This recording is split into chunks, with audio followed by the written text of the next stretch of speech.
Students हम discuss कर रहे हैं FST 2 का पेपर 2 के अंदर प्रॉब्लम्स है वो 24 प्रॉब्लम्स है, मतलब काउंट ज्यादा है सवालों का। जेई में से 25 आते हैं, यहाँ पे जेई एडवांस में 24 आ गए ना। तो अगर पेपर का मतलब प्रॉब्लम ज्यादा है, पर अगर आप जो प्रॉब्लम्स उनका लेवल देखेंगे ना तो वो एवरेज सा लेवल है, ऐसे नहीं कि बहुत अच्छी प्रॉब्लम्स है। बट अगर आप फंडे क्लियर है तो सवाल आपसे इजीली हो जाएंगे। तो अब सर इस पेपर में क्या करना चाहिए था? इस पेपर में आपको पता है 24 सवाल थे, 24 से 24 शायद आप अटेम्प्ट ना कर पाए। एक सवाल मान लीजिए अगर आपका 3 मिनट भी ले रहा है तब भी आप 1 घंटे में सारे सवाल कर सकते नहीं है। तब आपको क्या करना चाहिए? आपको शिकार करना चाहिए कि कौन से सवालों का जो सबसे आसान है, जो सबसे तेज हो सकते हैं। क्लियर? तो आपको ये सवाल ढूंढने चाहिए जो तेज हो सकते थे, और आप जितना मैक्सिमम इसमें स्कोर कर सकते उतना मैक्सिमम स्कोर करना चाहिए था। यहाँ पे प्रॉब्लम में फंसना नहीं था। ये जेई मेंस टाइप में बन गया था। भैया आपको लग रहा है सवाल टफ है, छोड़ दो, लग रहा है टफ है, छोड़ दो, बाद में देखेंगे। आप आसान सवाल कर लेते, 1 घंटे में आप ठीक ठाक सवाल कर जाते, आप 18 या 20 सवाल कर जाते तो बहुत बढ़िया था। अब देखते हैं कैसा रिजल्ट आता है आपका। हम शुरू कर रहे हैं। सबसे पहला सवाल दैट इज प्रॉब्लम नंबर 25। ये सवाल थोड़ा ठीक है। इस सवाल को अगर आप पढ़ेंगे तो आपको बोला गया भाई साहब की रेंज है व्हाइट लाइट की 400 नैनोमीटर से लेके 700 नैनोमीटर। 2 मेटल प्लेट है, एक का वर्क फंक्शन 1.55 इलेक्ट्रॉन वोल्ट है और एक का 2.48 है। आपसे बोला गया बताइए स्टॉपिंग पोटेंशियल कितना होगा। सबसे स्टॉपिंग पोटेंशियल बोला है तो हमने ये इसके बारे में चर्चा कर ली, इसको एक बार छोड़ रहे हैं, बाद में देखेंगे। स्टॉपिंग पोटेंशियल निकाला तो मैंने बोला भाई साहब जो भी ये पूरा व्हाइट लाइट गिर रही है इसमें से कौन सी वेवलेंथ की एनर्जी मैक्सिमम है, तो इस वाली वेवलेंथ की एनर्जी मैक्सिमम होगी। तो मैंने इसके कोरस्पोंडिंग एनर्जी निकाली तो इतनी आ रही है। तो आप क्या, जो आपके पास में इक्वेशन थी that is energy is equal to work function plus K max, उसका यूज किया। जहां से अगर मैंने देखा मेटल प्लेट ए के लिए तो वहां पे आपने इसका वर्क फंक्शन डाला ए का, तो ये आया 1.55। मेटल प्लेट बी के लिए देखा तो 0.62। तो अगर आप इससे देखेंगे तो आपको समझ में आएगा कि आपका ए ऑप्शन गलत है, बी ऑप्शन सही है। ये पार्ट सिंपल था, पर इसका जो सी और डी सवाल है वो बढ़िया सवाल है। इसने एक्चुअली उसकी वैल्यू नहीं पूछी तो सवाल आप सीधे थोट से भी कर सकते थे। सवाल में एक लाइन बोली गई बच्चों, वो लाइन क्या थी? उसे बोला कि हर एक लैम्डा की कोरस्पोंडिंग एनर्जी इक्वल है। मतलब जैसे मान लीजिए आपके पास बहुत सारे लैम्डा हैं, 400 नैनोमीटर है, 300 नैनोमीटर, सॉरी 400 है, 500 है, 600 है, 700 है। मैं 4 लैम्डा की बात कर लेते हैं। तो 400 लैम्डा की कोरस्पोंडिंग जो एनर्जी मिलेगी वो कितनी होगी? n0 multiply SC bye 400। वो किसके बराबर है? Is equal to number of photons multiply SC by 500 is equal to number of photons multiply SC by 700। मतलब जो टोटल एनर्जी वो बराबर रह रही है। अगर किसी के सिंगल फोटोन की एनर्जी ज्यादा है तो उसका काउंट, उसके जो नंबर ऑफ फोटॉन्स है वो कम हो जाएंगे। मेरी बात समझ में आ रही है? और किसी सिंगल फोटोन की एनर्जी कम है तो उसके नंबर ऑफ काउंट्स बढ़ जाएंगे। तो आपके पास ये चीज थी कि n0 SC बाय लैम्डा, ये चीज क्या है आपके पास? कांस्टेंट है। ये सवाल में बोला गया। क्लियर? इस बात को पढ़ना आना चाहिए जो इसने लाइन बोली है। लाइन है आपके पास कि it's energy is uniformly distributed in this spectrum. Clear? आप इस बात को पिक कर पाएंगे, सवाल हो जाएगा।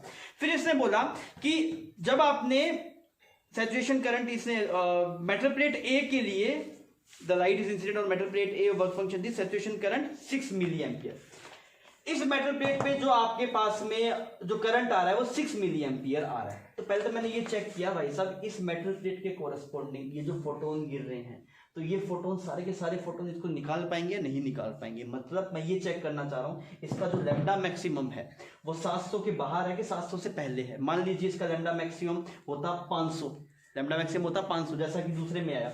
अगर किसी का लैम्डा मैक्सिमम 500 है तो 400 नैनोमीटर से लेके 500 नैनोमीटर तक के ही फोटोन इलेक्ट्रॉन्स निकाल सकते हैं। 500 टू 700 फिर निकाल सकते नहीं है। मान लीजिए इसका लैम्डा मिनिमम आया आपके पास में कुछ 1000। अगर 1000 आ गया तो भाई अगर 1000 से नीचे वाले सबके सब निकाल पाएंगे तो सबके सब निकाल सकते हैं। तो इसीलिए मैं लैम्डा मिनिमम निकाल रहा हूं। तो मैंने बोला कि अगर आप यहाँ पे चेक, सॉरी लैम्डा मैक्सिमम निकाल रहा हूं तो मैंने सबसे लैम्डा मैक्सिमम निकाला किसके लिए? इस वाली मेटल प्लेट के लिए। कैसे निकाले lambda maximum? HC by lambda max is equal to work function.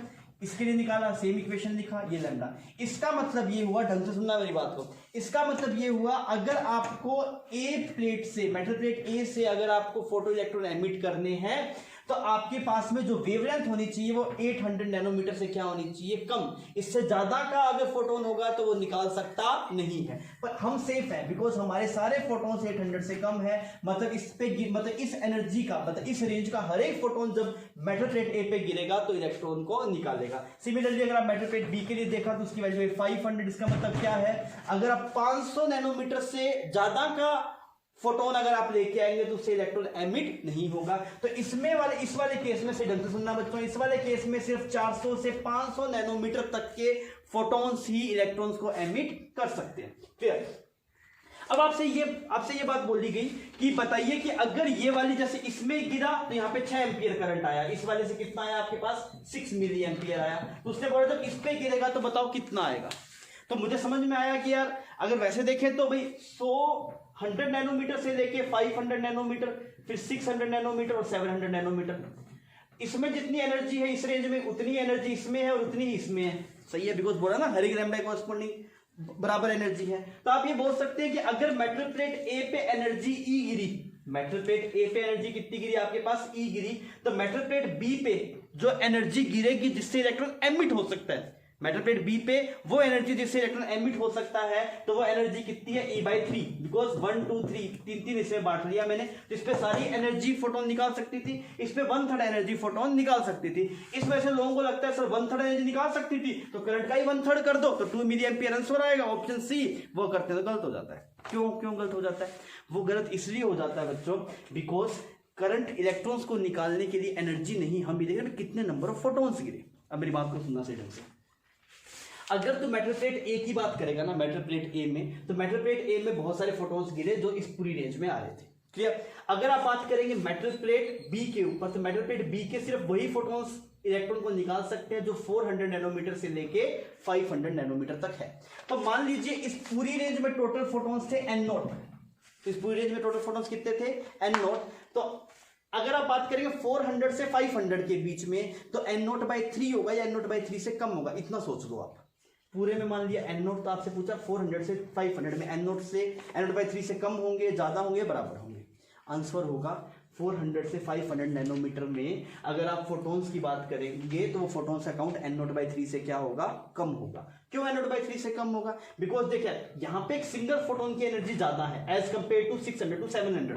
अगर आप बात करें 400 से 500 और कंपेयर कीजिए, दो को कंपेयर करते हैं, 400 से 500 और 600 से 700, तो भाई साहब 600 से 700 600 to 700 वाली जो वेवलेंथ के जो फोटॉन्स होंगे उसमें एक फोटोन की एनर्जी क्या होगी आपके पास, कम होगी। तो n0 को बढ़ना पड़ेगा बिकॉज पावर को कांस्टेंट रखना है, और यहाँ पे एक सिंगल फोटोन की एनर्जी ज्यादा है तो यहाँ पे n0 का काउंट क्या होगा, कम होगा। तो भाई साहब इस रेंज में जो जैसे मान लीजिए इस वाली रेंज में कुछ फोटोन आ रहे हैं n', तो यहाँ पे n' नहीं आएंगे, यहाँ पे n' से कम आएंगे। तो इस वाली रेंज में टोटल फोटोन है वो n0/3 नहीं आएंगे, वो क्या आएंगे n0/3 से कम आएंगे। तो अगर n0/3 आता तो करंट आता 3 milli ampere, sorry n0/3 photon आते 400 से 500 में, तो आंसर आता 2 मिली एम्पियर, पर ऐसा नहीं हो रहा है। नंबर ऑफ फोटॉन्स क्या है, n0/3 से कम है, तो आंसर क्या होना चाहिए आपके पास, जो saturation current will be less than 2 milli ampere. आओ मैं इसको आपको मैथमेटिकली प्रोसीड करके दिखाता हूं।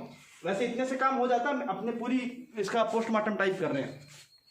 तो हमने क्या बोला, देख मैंने बोला हर एक कोई भी लैम्डा की एनर्जी मान लेता हूं P, कोई भी एक लैम्डा की एनर्जी P, तो वो P हर एक में सेम आना चाहिए। तो मैंने बोला किसी एक स्पेसिफिक लैम्डा की कोरस्पॉन्डिंग, किसी भी स्पेसिफिक लैम्डा की कोरस्पॉन्डिंग कितने नंबर ऑफ फोटॉन्स आ रहे हैं, तो इतने आ रहे हैं।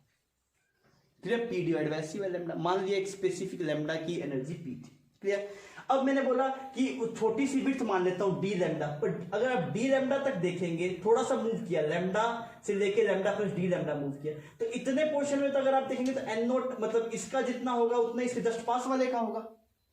भाई अगर आप यहां पे देखेंगे, मैंने बोला कि भाई किसी लैम्डा के कोरस्पॉन्डिंग जो नंबर ऑफ फोटॉन्स निकल रहे हैं वो n0 निकल रहे हैं। तो अगर मैं इस लैम्डा को थोड़ा सा बढ़ा दूं, थोड़ा सा बढ़ाने से भी n0 बदलेगा नहीं। तो मैंने बोला d लैम्डा रेंज के, d लैम्डा आपकी विड्थ की अगर आप देखेंगे तो उसमें जो नंबर ऑफ फोटॉन्स बनेंगे वो बनेंगे n0 इंटू में d लैम्डा। क्लियर? ये टोटल नंबर ऑफ, इसको इंटीग्रेट करेंगे 400 700, तो ये आपको टोटल नंबर ऑफ फोटॉन्स कितने हैं इसमें पूरे बता देगा। तो मैंने बोला ये जो है ना वो प्रोपोर्शनल है सैचुरेशन करंट के, तो ये आई के कुछ कांस्टेंट मान लिया, मल्टीप्लाई 6 एम्पियर कर दिया। फाइन, इसको सोल्व किया तो यहाँ पे λ² 2 बनेगा, तो λ² 2 बाकी सब कांस्टेंट में डाल दिया, 2 भी कांस्टेंट में डाल दिया। तो यहाँ पे क्या बनेगा आपके पास 700 माइनस 4, सॉरी इसका स्क्वायर माइनस इसका स्क्वायर, तो 0 सब कांस्टेंट में मान ली, तो 49 माइनस 60 तो 33 बीटा, ये बीटा कुछ कांस्टेंट मान रखा है ऐसे। अगर यही आप करेंगे दूसरे के लिए जिसमें रेंज है 400 से 500, आपको पता है ना मेटल प्लेट बी पे सिर्फ यही इलेक्ट्रॉन को निकाल सकते हैं, हम देखते हैं इसमें कितने इलेक्ट्रॉन्स होंगे। तो अगर आप इसको ऐसे करेंगे तो ये ऊपर चला जाएगा, आपके पास ये वैल्यू कितनी बन जाएगी 9 बीटा। यहाँ से अगर आप आई की वैल्यू निकालें तो आई की वैल्यू आएगी 18/11। ये कंसेप्ट बच्चों बहुत बढ़िया है, शुक्र है सवाल में पूछा नहीं कि भाई कितना करंट निकल रहा है, अगर करंट निकल रहा होता तो लोगों तोते उड़ जाते, ये होता नहीं। पर इससे पहले आपने देखा होगा ये सवाल हमने पहले किया था एक बार, मैंने आपको साथ जब सवाल शेयर किए थे ना मॉडर्न फिजिक्स के, तो उसके अंदर इस तरह का एक सवाल था। क्लियर? अभी हम डिस्कस करें क्वेश्चन नंबर 26 में अगर आप देखेंगे तो आपको यहाँ पे दो चार्जेस है, ये कैविटी है एक कंडक्टर की, इसमें Q1 चार्ज रखा है, एक कंडक्टर की कोई कैविटी है और इसमें Q1 चार्ज रखा है, बाहर एक Q2 चार्ज रखा है। आपको बोला गया जहाँ पे भी ऑप्शन में ई इन लिखा हुआ है वो मतलब इलेक्ट्रिक फील्ड है, किसकी वजह से, जो इलेक्ट्रिक फील्ड यहाँ पे जो भी चार्ज यहाँ पे इंड्यूस होगा ना, यहाँ पे कितना इंड्यूस होगा, यहाँ पे Q1 है तो यहाँ पे कितना होगा -Q1, इतने पार्ट पे -Q1 आएगा ऐसे। तो ई अगर आपको कहीं बोला ई इन तो वो मतलब इस कैविटी पे आए हुए चार्ज की वजह से इलेक्ट्रिक फील्ड है। अगर आप बोले ई आउट तो यहाँ पे बाहर वाले पे जो चार्ज आएगा उसकी वजह से है। तो यहाँ पे Q1 था तो यहाँ पे -Q1 आएगा, और इस कंडक्टर पे नेट 0 था तो यहाँ पे कितना आएगा आपके पास +Q1। अब पहले ऑप्शन में बोला गया ई इन इंटू में DA फॉर S1, इसके लिए आपसे बोला गया इससे फ्लक्स कितना पास होगा, तो इससे फ्लक्स पास होगा Q inside by epsilon not. पर यहाँ पे फ्लक्स पूछ किससे रहा है, सिर्फ इसकी इलेक्ट्रिक फील्ड की वजह से। तो इसकी इलेक्ट्रिक फील्ड देख रहे हैं इसके कितना चार्ज है आपके पास में, तो S1 से जो फ्लक्स आएगा किसकी वजह से, फ्लक्स ये जो कैविटी के अंदर जो चार्ज आया है उसकी वजह से जो इलेक्ट्रिक फील्ड आ रहा है उसकी वजह से कितना आया, तो आप करेंगे -Q1 by epsilon naught. Clear? फिर अगर आप बात करेंगे ई आउट S2 मतलब इस बाहर वाले चार्जेस की वजह, सिर्फ इस बाहर वाले चार्जेस की वजह से इस S2 सरफेस से पास होने वाला फ्लक्स कितना है, तो इस पे चार्ज कितना है Q1 तो कितना है +Q1 बाय एप्सिलॉन नॉट। तो ए भी सही होगा, बी भी सही होगा। सी पे चलते हैं, आपके पास ये S2 से था फाई आउट की वजह से, S3 पे आप फिर आपसे बोला गया S1 से ई नेट की बात की मैं सबकी वजह से मिला के, S1 से अगर आप ई नेट की बात करेंगे तो अब आप नेट की बात करेंगे, नेट चार्ज देख लीजिए, नेट चार्ज कितना है 0। तो अगर आप बात करेंगे फ्लक्स तो इससे कितना है नेट की वजह से यहाँ पे 0। फिर अगर आप डी ऑप्शन में जाएंगे तो E net DA from S2 से नेट फ्लक्स की बात की, नेट फ्लक्स कितना हो जाएगा, net charge by epsilon not, तो कितना है फ्लक्स आपके पास Q1 + Q2 divide by epsilon not. ये आपके पास आ गया S2 से फाई नेट। ठीक है, डन। हम डिस्कस करें क्वेश्चन नंबर 27। करंट इलेक्ट्रिसिटी का सिंपल सर्किट है और हमसे मतलब चार्ज लगाया, मतलब एक तो कैपेसिटर और एक रेजिस्टेंस लगे हुए हैं और आपसे कुछ चीजें पूछी गई है। सिंपल सवाल है, आपसे बोला गया अगर आप इस सर्किट में देखें t = ∞, मतलब स्टडी स्टेट की बात हो रही है। अगर स्टडी स्टेट की बात हो रही है तो कैपेसिटर से कोई करंट पास होगा नहीं। तो आप क्या देखेंगे, आप देखेंगे भाई ये वाला सर्किट भी यहाँ से ऐसे ओपन है, यहाँ से कोई करंट नहीं जा रहा, यहाँ से भी कोई करंट नहीं जा रहा, यहाँ से भी कोई करंट नहीं जा रहा। क्लियर? तो करंट के पास यही रास्ता है, यही रास्ता बचा है, ऐसे करंट मूव करेगा, क्योंकि ये सब कैपेसिटर स्टडी स्टेट पे आ गए तब इनसे कोई चार्ज फ्लो कर रहा नहीं है। अगर इनसे कोई चार्ज फ्लो नहीं कर रहा तो ये ओपन सर्किट की टाइप हो गए और करंट यहाँ से यहाँ पे फ्लो कर रहा है। तब बताइए आई की वैल्यू कितनी होगी, 10 डिवाइड बाय R इक्विवेलेंट कितना है आपके पास, 4 2 6 2 8 2 10, तो आई की वैल्यू कितनी आएगी आपके पास 1 एम्पियर। मतलब यहाँ से ऐसे 1 एम्पियर करंट जा रहा है, यहाँ से ऐसे 1 एम्पियर जा रहा है, यहाँ पे भी ऐसे 1 एम्पियर जा रहा है और यही आगे फ्लो कर रहा है। क्लियर? अब आपसे पूछा गया चार्ज बताइए इस वाले कैपेसिटर पे कितना चार्ज है, इस पे कितना है, इस पे कितना है। तो हम क्या करेंगे, देखिए इसके ऊपर जो चार्ज होगा तो कैसे चेक करते हैं, हम ये देखते हैं टी स्टडी स्टेट पे इस कैपेसिटर के अक्रॉस पोटेंशियल डिफरेंस कितना है। तो पोटेंशियल डिफरेंस, तो जो इन दोनों रेजिस्टेंस के अक्रॉस पोटेंशियल डिफरेंस होगा, इसके प्लस इसके अक्रॉस, वही इस कैपेसिटर के अक्रॉस होगा। इसके अक्रॉस पोटेंशियल डिफरेंस कितना होगा, 6 ओम हो गया, 6 वोल्ट हो गया। तो इस पे जो चार्ज आएगा आपके पास, इसके ऊपर जो यहाँ पे 6 वोल्ट पोटेंशियल डिफरेंस आ गया, दिस इज 6 वोल्ट आ गया, और 6 वोल्ट आ गया, चार्ज कितना आ जाएगा यहाँ पे +30। क्लियर? +30 माइक्रोकूलम आ जाएगा आपके पास। इस पे अगर निकालना होगा तो इन दोनों पे निकाल लेते हैं, कितना पोटेंशियल डिफरेंस आएगा, 4 वोल्ट आएगा। यहाँ पे 4 वोल्ट आएगा तो यहाँ पे कितना दिखाई देगा आपको, दिस इज +40। क्लियर? अगर आप यहाँ पे देखेंगे तो ये कितना, ये 10 वोल्ट, यहाँ पे 2 वोल्ट का ड्रॉप हो गया तो 8 वोल्ट आया, 8 आया तो यहाँ पे कितना आया +32। ओके, इस प्रॉब्लम में डन। बच्चों अभी हमें क्वेश्चन नंबर 28 पे 28 आपके पास में सवाल में बोला गया कि यहाँ से ऐसे रे आ रही थी, इस मीडियम से टकराई और ऐसे चलेगी, फिर यहाँ से टकराई और ऐसे चलेगी, मतलब दोनों पोजीशंस पे TIR हो रहा है। मतलब ये आगे मीडियम में नहीं जा रही, यहाँ पे TIR फॉलो कर रही है। अगर TIR फॉलो करती है, TIR फॉलो करने की क्या कंडीशन होती है, जो एंगल ऑफ इंसिडेंस है वो बड़ा होना चाहिए किससे, क्रिटिकल एंगल से। तो आप क्या बोलेंगे, इसका एंगल कितना है, angle of incidence sin theta बड़ा होना चाहिए क्रिटिकल एंगल से। कितना होता है क्रिटिकल एंगल, μr/μd। μr/μd कितना आएगा आपके पास, जैसे n2 divide by n1। Clear? फिर अगर आप यहाँ पे जाएंगे तो यहाँ का एंगल ऑफ इंसिडेंस कितना बचा बच्चों, दिस इज 90 - थीटा बचा। अगर ये 90 माइनस थीटा बचा तो यहाँ पे आप क्या लिखेंगे, sine 90 minus theta will be greater than mu R by mu D, this is n3 by n1। Clear? तो यहाँ पे ये वाली टर्म बनी आपके पास, cos theta is greater than n3 by n1। अब हम क्या करें, हमें कुछ रिलेशंस पूछे गए हैं, तो वो रिलेशन कैसे, थीटा की बात ही नहीं हुई, हमारी बात हुई है सिर्फ रिफ्रैक्टिव इंडेक्स की, तो हम थीटा को रिप्लेस कर रहे हैं। तो यहाँ पे साइन थीटा की वैल्यू, साइन थीटा को उठा के हम यहाँ पे पुट कर देते हैं आपके पास। तो साइन थीटा उठा के आप पुट करेंगे तो कितना आएगा आपके पास, this will become sine theta is equal to 1 minus sine square theta लिखा जा सकता है। साइन स्क्वायर थीटा कितना होगा, n2 square by n1 square.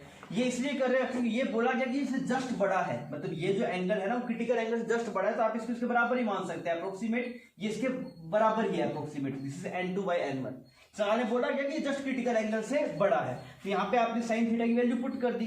Clear? Sine 1 minus sine square theta cos theta बन गया। ये किससे बड़ा है, n3 बाय n1 से। दोनों तरफ स्क्वायर उठा दीजिए तो क्या आएगा आपके पास, 1 minus n2 square n1 square is greater than n3 by n1।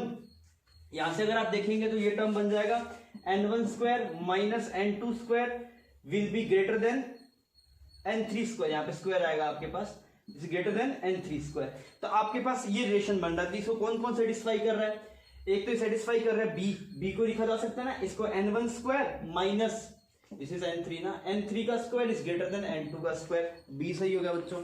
अगर आप देखेंगे n1 माइनस n2 वो ये पॉसिबल नहीं है, सी पॉसिबल नहीं है। डी में अगर आप बात करेंगे तो डी में इसको ऐसे भी लिखा जा सकता है, n1 square minus n2 square is greater than n3 square, जो हमने लिख रखा था। तो कुल मिलाकर इसमें दो ऑप्शन सही हो गया आपके पास बच्चों, बी एंड डी। हम पैराग्राफ डिस्कस कर रहे हैं, यहाँ पे सवाल नंबर 29 और 30 के अंदर ये पैराग्राफ है। पैराग्राफ सिंपल है, आपको बोला गया यहाँ पे ऐसे एक इनफाइनाइट लॉन्ग वायर है, इससे आई नोट करंट जा रहा है, यहाँ पे ऐसे एक लूप को रखा गया है और सब डाटा इसकी लेंथ डिस्टेंस वो सब आपको गिवन है, जो डायग्राम में शो कर रखा है। ठीक। अच्छा, आपसे सबसे पहले इसकी रेजिस्टेंस गिवन है, आपको इस लूप की रेजिस्टेंस गिवन है आर, इसकी रेजिस्टेंस जो है दिस इज आर ओम। आपसे पूछा क्या गया, सबसे पहले पूछा गया as the certain of the movement the current, मतलब इससे करंट को बंद कर दिया गया और तो पूछा गया बताओ इसे कितना चार्ज फ्लो करेगा। देखिए जब भी करंट को बंद करता है तो आप क्या कीजिए, आप delta phi by delta T की फॉर्म में लिखिए, फिर आई लिखिए, फिर डेल्टा टी वहां चला जाएगा तो क्यू आ जाएगा।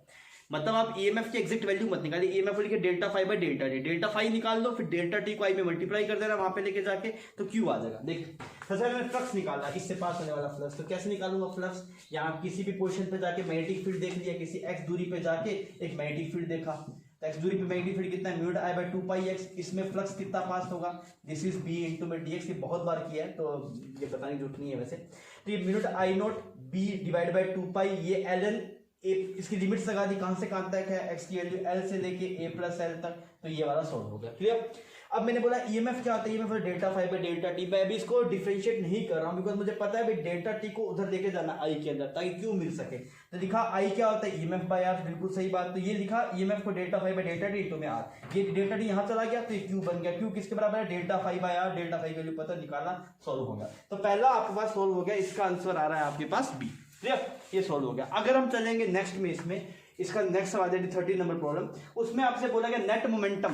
तो नेट मोमेंटम आप कैसे निकालेंगे, देखिए अगर मान लीजिए इससे कुछ करंट फ्लो कर रहा है आई, तो इस पे और इसकी मैग्नेटिक फील्ड किस तरफ है, अंदर की तरफ है, इस पे अंदर की तरफ मैग्नेटिक फील्ड है, ये घड़े, ठीक है। अब आप देखिए इस पे जो फोर्स लग रहा होगा वो कुछ इस तरफ लग रहा होगा, और इस वाली ब्रांच पे जो फोर्स लग रहा होगा वो किस तरफ लग रहा होगा, इस तरफ लग रहा होगा, और ये वाला फोर्स ज्यादा होगा और ये वाला फोर्स कम होगा, तो इसकी वजह से ये मूव करना शुरू कर जाएगा। तो फोर्स कितना आएगा, फोर्स ऑन फ्रेम आएगा आई। ये आई कौन सा है, ये वाला आई नहीं जो इस लूप में पास हो रहा है, फाइन।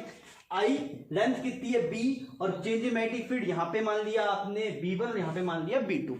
इन दोनों में फोर्सेस जीरो आएंगे क्योंकि इस पे आप देखेंगे तो नीचे की तरफ लग जाएगा और इस पे अगर आप देखेंगे तो ऊपर की तरफ। ये दोनों डायरेक्शन अपोजिट है और इक्वल है, कैंसिल आउट हो जाएगी। क्लियर? अब इस पे आगे चलते रहते हैं। तो ये आ गया P1 माइनस B2। अब आपको क्या निकालना था, आपको चेंज इन मोमेंटम। तो चेंज इन मोमेंटम कैसे निकालेंगे, फोर्स में dt को मल्टीप्लाई कर दिया, ये जो चाहिए मोमेंटम कितना हुआ, dt को किया तो ये आई dt क्या बन गया, q बन गया।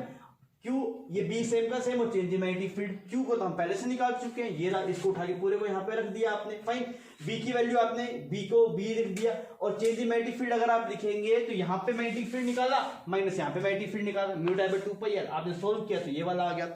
अब इसके अंदर मतलब आप अगर एक्चुअल में जो गिवन है उसके हिसाब से आंसर इसमें गिवन है सी, पर होना क्या चाहिए बी, उसी के हिसाब से मैंने पेपर में चेंज करवा दिया था ताकि आप मतलब वैसे सही रहे वैसे कर दो। मेरी बात समझ रही, ये सही आंसर है। अगर आप बिना चेंजेस देखेंगे तो बी सही है, और जो मैं चेंज करवा दिया उसके साथ मैंने बी को सी बना दिया, तो सी ऑप्शन करेक्ट हो जाएगा।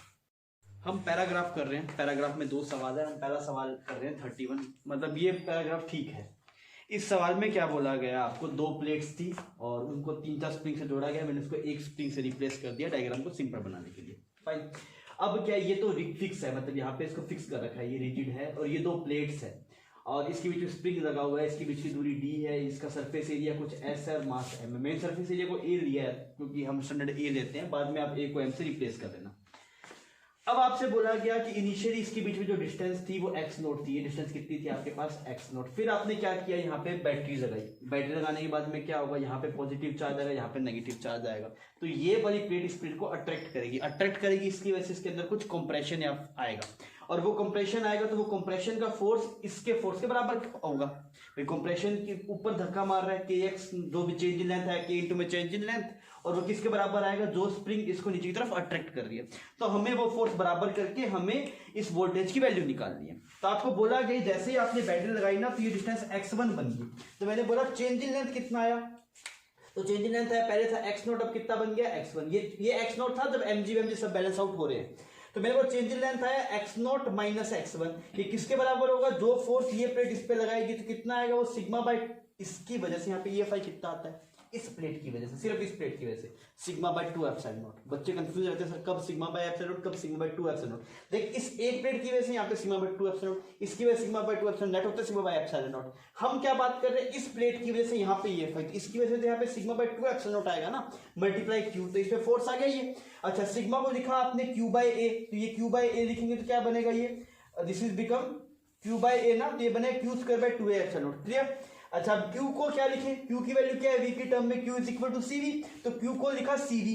अब C की वैल्यू क्या है, A epsilon not by D, A area epsilon not और D कितना है x1, ये CV का स्क्वायर था, ये टर्म बन गई यहाँ पे divide by 2a epsilon not. Fine, अब हमने क्या किया, इसको सोल्व किया, सोल्व करके अगर आप यहां से देखेंगे तो V की वैल्यू आपके पास ये आ गई, तो ये वोल्टेज है आपके पास, तो इसका 31 का कौन सा ऑप्शन सही हो जाएगा बच्चों, C ऑप्शन सही हो जाएगा। कर रहे कॉम्प्रिहेंशन का सेकंड सवाल, दैट इज प्रॉब्लम नंबर 32। अब आपसे क्या बोला गया, इस प्लेट को थोड़ा सा डिस्प्लेस किया गया और ये प्लेट ऐसे ऑसिलेट करी है, तो फिक्स है तो ये ऑसिलेट कर रही है।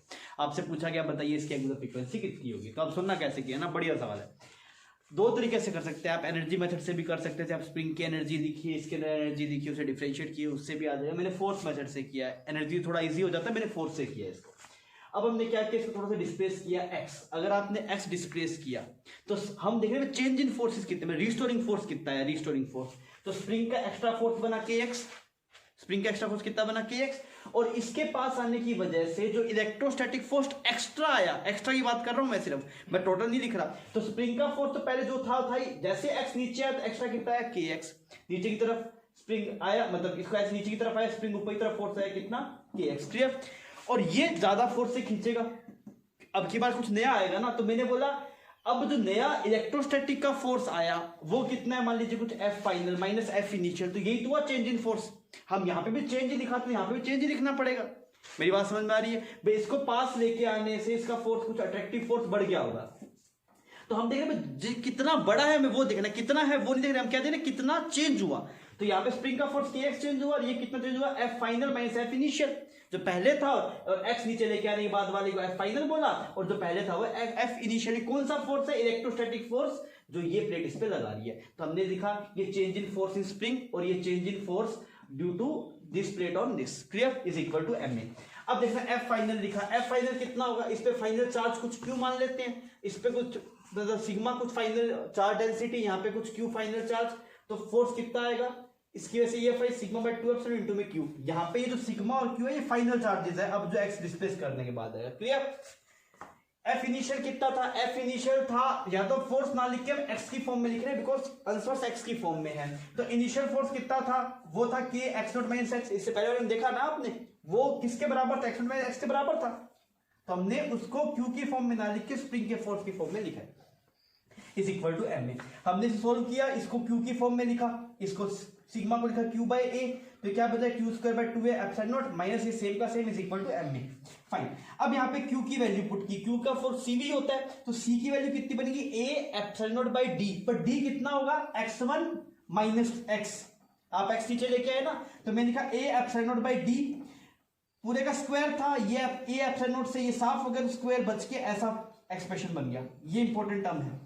सी को लिखा, क्यू को लिखा सी वी, सी का क्या आएगा a epsilon bye D, D की जगह कितना है x1 माइनस एक्स नॉट, जिसको हमने यहाँ पे लिखा, देखिए ये वाला टर्म क्लियर, और ये नीचे वाले a एप्सिलॉन नॉट से स्क्वायर कट जाएगा, इसलिए स्क्वायर ऊपर हट गया, ऐसा एक्सप्रेशन बन गया, और कुछ नहीं किया अभी तक। फाइन, इसको और खोला के एक्स नोट, इस वाली वैल्यू को लिखा माइनस के एक्स वन, इसको लिखा प्लस के एक्स नोट, वी स्क्वायर की वैल्यू इससे पहले हमने निकाली थी एक्स की फॉर्म में, वो हमने यहाँ पे पुट कर दी, क्लियर, ये काट दिया, ये सब यहाँ पे साफ हो गया। अब हमने क्या किया, इसमें से x1 स्क्वायर को बाहर निकाल दिया, हम बाइनोमियल एप्रोक्सीमेशन लगा, x1 स्क्वायर को अगर आप बाहर निकालेंगे तो x1 स्क्वायर से ये साफ हो जाएगा, और यहाँ पे क्या बन जाएगा, ये वाला बन जाएगा आपके पास, ऐसा कुछ एक्सप्रेशन आएगा, देख ये बन जाएगा 1 माइनस एक्स बाय x1 की पावर -2, फिर बाइनोमियल एप्रोक्सीमेशन लगेगा तो यहाँ पे 2 बन जाएगा, क्लियर, यहाँ पे बाइनोमियल एप्रोक्सीमेशन लगाया है मैंने, फिर आपने इसको सोल्व किया, सोल्व करने से ओमेगा का फंक्शन ये आ रहा है, तो इसके हिसाब से आपका ऑप्शन कौन सा मैच कर जाएगा, डी ऑप्शन मैच कर जाएगा।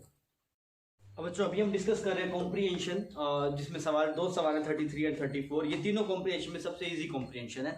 इसके अंदर अगर आप देखेंगे तो ये सर्किट गिवन है, और आपको बोला कि ये ऐसे घूम रहा है किसी ओमेगा से, ये देख के मन करते हैं बैटरी बनेगा, पर ऐसा कुछ नहीं है, कोई एक्स्ट्रा मैग्नेटिक फील्ड नहीं गिवन है, और इसका खुद का सेल्फ इंडक्टेंस हमें नेगलेक्ट करना है, क्लियर, तो ऐसा कुछ नहीं हुआ कि भाई बैटरी बनना, कुछ नहीं, आप देखिए सवाल कहीं कोई मैग्नेटिक फील्ड नहीं गिवन है, आपसे बस ये बोला कि करंट की मैक्सिमम और मिनिमम वैल्यू कितनी होगी, सवाल में पूछी गई, तो हमने सर्किट बना लिया कि किसी इंस्टेंट पे ये ऐसा था, मान लीजिए, अब ये क्या होता है, पॉइंट स्लाइड करे कहीं भी मूव कर सकता है, यहाँ पूरे में मूव कर सकता है, तो हमने क्या जनरल पोजिशन के ऊपर बना लिया इसको, तो अब ऐसे बोलेंगे कि भाई ये बैटरी ऐसा कैसा, इसी को रेजिस्टेंस है ही नहीं, और इसकी रेजिस्टेंस कितनी है आपके पास में, इसकी लेंथ कुछ a है, तो इसकी रेजिस्टेंस होगी AR, क्योंकि सवाल में resistance per unit length given है आपको, दिस इज AR, और इसकी कुछ रेजिस्टेंस, ऐसा नहीं कि ये मैं परपेंडिकुलर मान रहा हूँ, कोई भी एंगल तोड़ सकता है, कुछ जनरल एंगल, ऐसा नहीं है 90 में मान रहा हूँ, कोई भी एंगल पे डायग्राम में दिखा दिया, पर ऐसा है नहीं, यहाँ पे अब इसकी एक रेजिस्टेंस इतने पार्ट की होगी, ये कितनी हो जाएगी, कुछ मान लीजिए XR, ऐसा रेजिस्टेंस मान लेते हैं, और बचे हुए पार्ट की कितनी होगी आपके पास, वो ऐसे करके कुछ यहाँ पे आएगी वो रेजिस्टेंस, वो कितनी आएगी आपके पास, दिस इज पूरी लेंथ कितनी है 2πa माइनस एक्स इंटू में r, क्लियर है। अब आप क्या कर सकते हैं, x की वैल्यू को कुछ भी कर सकते हैं आप, चेंज जैसा भी आप चाहें वैसा आप उसे कम ज्यादा कर सकते हैं। अच्छा, अब आपसे ये बोला गया कि आप इस बैटरी से पास होने वाला मैक्सिमम और मिनिमम करंट को फाइंड आउट कीजिए। अब कैसे करेंगे हम इसको फाइंड आउट, तो उसके लिए हमें क्या है कि हम ये बताना चाहते हैं कि इसकी क्या वैल्यू हो सकती है, इसकी क्या वैल्यू हो सकती है, ताकि इससे करंट मिनिमाइज हो जाए या फिर मैक्सिमाइज हो जाए, इसकी वैल्यू तो आपके पास कांस्टेंट है। अब सुन, अगर हम ऐसा करें कि इस वाले पॉइंट को उठा के, ये तो कहीं भी आ सकता है ना, एक्स की वैल्यू कुछ भी हो सकती है, मान लो एक्स की वैल्यू 0 हो जाए, एक्स की वैल्यू 0 हो जाए, तो उस वाले केस में क्या होगा, ये पी पॉइंट यहां पे होगा, अगर इसके लिए 0 होगी तो पी पॉइंट यहाँ पे होगा, अगर ये पी पॉइंट यहाँ पे होगा, सोच के देखिए इस रिलेशन का कोई मतलब है ही नहीं, फिर अगर आप उस वाले केस में बात करेंगे तो ये वाला पॉइंट यहाँ पे आ जाएगा, तो ये रेजिस्टेंस का कोई मतलब नहीं, ये 0 होगी और ये शॉर्ट हो जाएगी, इसका कोई मतलब नहीं है। इतनी बात समझ में आ रही है आपको। अब उससे क्या बेनिफिट होगा, आज देखिए ये वाली रेजिस्टेंस तो आनी है, अगर आप इन दोनों की वैल्यू को मिनिमाइज कर दें, इन दोनों की वैल्यू को मिनिमाइज कर दें तो करंट मैक्सिमाइज हो जाएगा। तो इन दोनों को मिनिमाइज करके कितनी किया जा सकता है, 0 किया जा सकता है। 0 कब किया जा सकता है, जब ये वाला पॉइंट यहाँ पे आ जाएगा। अगर सोच के देखिए ये वाला पॉइंट यहाँ पे आ जाएगा तो ऐसा बन जाएगा, ये बैटरी यहाँ पे ऐसे, ये AR और ये तो बचा ही नहीं, और ये वाली रेजिस्टेंस यहीं से शुरू हुई घूम के यहीं पे ऐसे आए खत्म होगी, जिसका कोई मतलब ही नहीं है। क्लियर। तो अगर आप इस सवाल में आई मैक्सिमम निकालेंगे, आई मैक्सिमम के लिए इसको आपको क्या करना था, इस रेजिस्टेंस का सब मिनिमम करना था, और कितना कर दिया 0, तो आई की वैल्यू कितनी है बस E डिवाइड बाई AR। तो इससे आपके पास सवाल 33 हो गया। अगर आप 34 पे जाएंगे तो उसने बोला आई को मैक्सिमाइज करना है। अच्छा, तो आई को मिनिमाइज करना है। आई को मिनिमाइज करने के लिए अब पूरे आर इक्विवेलेंट का सम क्या होना चाहिए, मैक्सिमम। इसकी वैल्यू फिक्स है, मतलब हमें इन दोनों का सम को क्या करना है, मैक्सिमम। अब इन दोनों का सम लिखते हैं, कितना हुआ इनका आर इक्विवेलेंट। ये दोनों किस में है आपके पास में, पैरेलल में है, तो R1 R2 divide by R1 plus R2। तो आपने लिखा R1, this is R1 R2 divide by R1 plus R2। अगर आप करेंगे तो यहां पे 2 पाई AR। अब इसे क्या करना है बच्चों, इसे मैक्सिमाइज करना है, क्योंकि जब रेजिस्टेंस मैक्सिमाइज होगी तो करंट मिनिमाइज होगा। आप इसे सोल्व कर लीजिए, सोल्व करेंगे तो यहाँ से क्या आएगा आपके पास, this will become X R into में 2πa minus X square R square. इसको डिफरेंशिएट करके 0 के बराबर कर दिए। इतने फंक्शन देख लेते हैं ना, नीचे वाला तो कांस्टेंट है ही, इसको डिफरेंशिएट करेंगे तो कितना आएगा, r 2πa minus 2x R square is equal to 0। यहां से आपके पास क्या क्या साफ हो गया, 2 से 2 साफ हो गया, r से r साफ हो गया, तो x की वैल्यू कितनी आएगी, पाई a बाय पाई a, एक मिनट ना, यहाँ पे आर स्क्वायर आना था, यहाँ पे आर स्क्वायर आएगा, मल्टीप्लाई करेंगे तो ये वाला आर और ये वाला, तो ये टर्म आ गई। आपने इससे डिफरेंशिएट किया तो एक्स की वैल्यू कितनी आएगी, पाई ए बाय 2। मतलब कब रेजिस्टेंस मैक्सिमम होगा, जब ये वाली वैल्यू कितनी होगी, पाई ए, और ये वाली वैल्यू भी कितनी हो जाएगी उस टाइम पे, फिर पाई ए। क्लियर। अब आप दोनों का आर इक्विवेलेंट निकाल के आप सोल्व कर दीजिए। अगर आप करेंगे तो आपका डी ऑप्शन मैच कर जाएगा। अभी हम कर रहे हैं सेक्शन 3 का पहला सवाल, दैट इज प्रॉब्लम नंबर 35 में अगर आपको देखें, आप सवाल पढ़ेंगे तो आपको समझ में आएगा। पहले बोला कि कैपेसिटर था, रेजिस्टेंस था, इसके अक्रॉस पोटेंशियल डिफरेंस कुछ वीआर था। तो मान लीजिए वीआर मतलब ये वीआरएमएस की बात कर रहा होगा ना, एक कांस्टेंट वैल्यू बता रहा है, मतलब वीआरएमएस की बात कर रहा है। मान लेते हैं कि उस टाइम मतलब इस सर्किट से कुछ आईआरएमएस करंट आई फ्लो कर रहा है, फाइन, ठीक। फिर से बोला कि इसको क्या करा, कैपेसिटर के आधे पार्ट को मैं डाइलेक्ट्रिक डाल दिया। तो मैंने इस कैपेसिटर को 2 हिस्से में तोड़ दिया, C/2 और C/2, फिर इसमें डाइलेक्ट्रिक डाला तो ये बन जाएगा C/2 के। क्लियर। आपको बोला गया कि अब की बात इसके उस पोटेंशियल डिफरेंस है वो डबल हो गया। अगर इसके उस पोटेंशियल डिफरेंस डबल हो गया ना बच्चों, इसका मतलब क्या है कि यहाँ पे आईआरएमएस की वैल्यू अगर आई थी तो यहाँ पे कितनी होगी, 2i। और अगर ऐसा है तो यहाँ का अगर इस सर्किट का इंपीडेंस कुछ Z था तो इसका इंपीडेंस कितना होगा आपके पास, Z/2। तो अब इसका इंपीडेंस निकालते हैं। इस सर्किट का इंपीडेंस होगा आपके पास, this is √r² plus XC square. XC की वैल्यू कितनी आ जाएगी आपके पास, 1/ω, और C की वैल्यू टोटल कितनी आ गई आपके पास, दिस इज 1/ω, और C की वैल्यू अगर आप निकालेंगे तो ये बनेगा C/2 प्लस C/2 इंटू में K। ये इसका आ गया आपके पास, इसका स्क्वायर कर देते हैं पूरे का। ठीक है। अगर आप इसका इंपीडेंस निकालेंगे तो इसका इंपीडेंस कितना आएगा आपके पास, √r² प्लस 1/ω C का होल स्क्वायर। अब अगर आपको ये बोला गया कि इसकी जो वैल्यू है, मतलब ये Z है तो इसको Z' बोल देते हैं, और आपको बोला कि ये जो Z' है इसका डबल है, तो आप यहाँ पुट कर दीजिए इसको। आप दोनों इक्वेशन अगर आप इक्वेट करेंगे तो आप ऐसे लिखेंगे, r² प्लस 1/ω C का स्क्वायर इज इक्वल टू, इसका ट्वाइस ना तो 4 टाइम्स हो जाएगा यहाँ पे, r² plus 1/ω² C/2 plus C/2k का होल स्क्वायर। फाइन, हमने इसको सोल्व कर लिया। तो कैसे सोल्व किया देख लीजिए, ये वाली टर्म बनेगी 4r² माइनस r² कितनी बनेगी यहाँ पे, 3r²। ये 4 अंदर चला गया और यहां से हमने क्या करा, C/2 को बाहर निकाल दिया, तो ये क्या बन जाएगा, ये C²/4 और ये वाला टोटल कितना बनेगा, 16 1 प्लस k²। ठीक है। फिर हमने क्या किया, पूरी इक्वेशन को ω² C² से मल्टीप्लाई कर दिया, ये वाली टर्म बन गई इस तरीके से।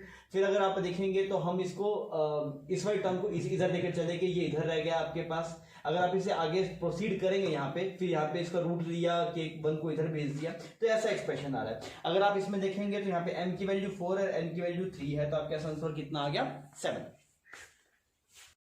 हम कर रहे हैं प्रॉब्लम नंबर 36। ठीक सवाल है, सेल्फ एनर्जी का बढ़िया कंसेप्ट यूज हुआ है। इसने बोला कि एक छोटा स्फीयर है, इस पे चार्ज कुछ Q है, इसकी सेल्फ एनर्जी 5 जूल है। तो इसकी सेल्फ एनर्जी कैसे लिखते हैं, एक शेल की, दैट इज 0.5 kq²/a। क्लियर। इसने बोला एक दूसरा स्फीयर है, उसकी रेडियस कुछ p है, उस पर -q चार्ज है, इसकी सेल्फ एनर्जी पूछे। लोग ऐसा लगता है अगर -q चार्ज है तो उसकी सेल्फ एनर्जी भी माइनस होगी, नहीं ऐसा नहीं है। सोच के देखिए, यहाँ पे थोड़ा dq चार्ज है माइनस, फिर आप दूसरा dq माइनस चार्ज लेके आएंगे तो आपको पॉजिटिव वर्क डन करना पड़ेगा ना। तो वर्क डन एक्शन में पॉजिटिव है तो ΔU भी क्या आएगा, पॉजिटिव आएगा। तो आप यहाँ फॉर्मूला लिखिए ना, क्या फॉर्मूला था, 0.5 kq² बने तो अपने आप पॉजिटिव बन जाएगा वो, kq²/b की वैल्यू अगर आप निकालेंगे तो वो वैल्यू कितनी है, 3 जूल। यहां तक सही है सवाल। अब इसने क्या बोला, इन दोनों शेल को कॉन्सेंट्रिक रख दिया, मतलब ये वाली शेल, अंदर वाली शेल, मतलब इस शेल को यहाँ पे रखा, इसको इसके बाहर रख दिया बी पे। क्लियर। आज से पूछा बताओ सिस्टम की टोटल एनर्जी कितनी है, तो एक तो इसकी सेल्फ एनर्जी आएगी, इसकी सेल्फ एनर्जी आएगी, टोटल कितनी आएगी वो 8 जूल। अब भाई साहब इन दोनों की इंटरेक्शन पोटेंशियल एनर्जी भी तो आएगी। अब वो कैसे निकाले इंटरेक्शन पोटेंशियल एनर्जी, तो आप सोच के देखिए, अगर मैं पूछूं भाई ये इस चार्ज की वजह से इस चार्ज को लाने में होने वाला वर्क डन या फिर एनर्जी कितनी यूज होगी, तो आप क्या बोलेंगे, यहाँ पे इस वाले अब से अगर आप पूछेंगे कि अंदर क्या है, तो बोले चार्ज पड़ा है सेंटर पे, उसको थोड़ी पता है शेल है। तो अगर आप यहाँ पे देखेंगे कि भाई इस चार्ज की वजह से इस पे कितना वर्क डन हुआ, तो इस चार्ज को क्या लगेगा, यहाँ पे सेंटर पे एक चार्ज पड़ा है, और कितना चार्ज पड़ा है, क्यू चार्ज पड़ा है। क्लियर। तो आप इन दोनों में पोटेंशियल लिखेंगे तो कितना है, माइनस के Q1 Q2 bye are, Q1 Q2 और बाय आर की वैल्यू कितनी है B। तो ये वैल्यू आपके पास आ गई। ये पोटेंशियल एनर्जी आ गई। कौन सी potential energy, interaction potential energy, this is interaction potential energy. तो इसकी वैल्यू कितनी आएगी, माइनस के क्यू स्क्वायर बाई बी। अब इसकी वैल्यू कैसे निकाले, के क्यू स्क्वायर बाई बी की वैल्यू देख रहे कितनी, 6 जूल होगी, तो माइनस 6 जूल हो गया। अगर आप टोटल एनर्जी की बात करेंगे तो सेल्फ एनर्जी कितनी आई, एक की आई आपके पास 3 जूल, एक के 5 जूल, और इंटरेक्शन पोटेंशियल एनर्जी कितनी आई, माइनस 6 जूल। अगर आप टोटल वैल्यू की बात करें आंसर कितना आ जाएगा, 2 जूल। तो ये आ गया 2 जूल। क्लियर। अभी हम डिस्कस कर रहे हैं क्वेश्चन नंबर 37 में अगर आप देखेंगे तो आपको ऐसे बोला गया एक रे यहाँ पे आ रहा है, फिर यहाँ पे ऐसे रिफ्लेक्ट होकर यहाँ पे जाता है, फिर यहाँ पे टी आप फॉलो करें कुछ ऐसे निकलता है, इसका रिफ्लेक्टिव इंडेक्स है √2, और आपसे बोला गया टोटल डेविएशन रे ने कितना सफर किया, ये हमें फाइंड आउट करना है। तो कैसे करेंगे, देखिए सबसे पहले हम ये एंगल ऑफ इंसिडेंस निकालते हैं। यहाँ पे एंगल ऑफ इंसिडेंस कैसा होगा, तो यहाँ पे अगर आप सीरीज को लगाएंगे तो आपको दिखाई देगा कि साइन आई, वहाँ का रिफ्लेक्टिव इंडेक्स 1 है बाहर का, इज इक्वल टू √2 इंटू में साइन 30। तो यहाँ से अगर आप देखेंगे तो आई की वैल्यू आ गई 45 डिग्री। तो ये वाला एंगल कितना आ गया बच्चों, दिस इज 45 डिग्री। अगर ये 45 डिग्री आ गया तो हम यहाँ पे देखते हैं यहाँ पे कितना डेविएशन सफर किया इसने। यहाँ पे ये वाला एंगल 45, इधर 30 इधर बन रहा है, कितना डेविएशन आया, यहाँ पे डेविएशन आया 15 डिग्री, 15 डिग्री। और किस सेंस में आया आपके पास, क्लॉकवाइज सेंस में आया, इन क्लॉकवाइज सेंस। क्लियर। अच्छा अब देखते हैं यहाँ पे, ये यहाँ पे नॉर्मल बनाया आपने, ये 30, तो ये वाला भी 30, बिकॉज ये दोनों साइड्स बराबर है, जो रेडियस है आपके पास, तो ये वाला एंगल भी 30, तो ये वाला एंगल भी कितना 30, because I is equal to R. यहाँ पे बच्चों अगर आप डेविएशन चेक करेंगे तो यहाँ पे जो डेल्टा 2 दिखाई देगा वो आया आपके पास 180 minus 60, this is 120 degree. Clear. अच्छा यहाँ पे 120 डिग्री, ये वाला एंगल भी कितना हुआ 30, ये वाला 30, तो ये वाला 45 होना चाहिए, सेम का सेम। अच्छा यहाँ पे 30 था तो ये 45, ये भी 30, तो ये भी 45। अच्छा अगर आप यहाँ पे डेविएशन चेक करेंगे तो आप क्या बोलेंगे कि आपके पास ये 30 डिग्री जाना था, इधर 15 और चला गया 15 डिग्री, ये डेल्टा 3 आ गया आपके पास, ये भी क्लॉकवाइज है। तो तीनों डेविएशन सेम सेंस में है। जब भी आप डेविएशन देख रहे हो तो प्लीज एक बार चेक कर लीजिएगा कि डेविएशन का सेंस सेम है या फिर अपोजिट है। यहाँ पे भी क्लॉकवाइज, यहाँ पे भी क्लॉकवाइज, यहाँ पे भी क्लॉकवाइज। और नेट की वैल्यू अगर आप देखेंगे तो ये कितना बन गया आपके पास 120 प्लस 30, दिस इज 150। तो डेविएशन नेट आपके पास आ गया 150 डिग्री, और डेविएशन 150 डिग्री आ गया आपके पास, तो इसको किसके बराबर 30 इंटू में एक्स नोट, तो एक्स नोट की वैल्यू कितनी है आपके पास 5। फाइन, ये प्रॉब्लम हो गया।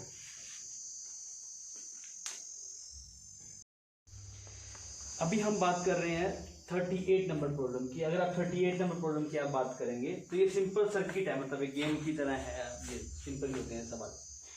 देख अगर सीधे तमकर मैं सीधी बात बताऊँ, देखो इसके बीच में यहाँ से लेके यहाँ तक ये कुछ आर बन रहा होगा, ये पूरा कुछ बन रहा होगा इसकी वजह, पर ये अगर आप देखेगा तो ये इसके पैरेलल में लगेगा इस वाली वायर के, ये पूरा जो यहाँ से इधर का पार्ट सारा, इसी इधर का सारा पार्ट इसके लास्ट में आर इक्वलेंट में लग जाएगा, पर ये शॉर्ट हो जाएगा, इसका कोई मतलब नहीं है।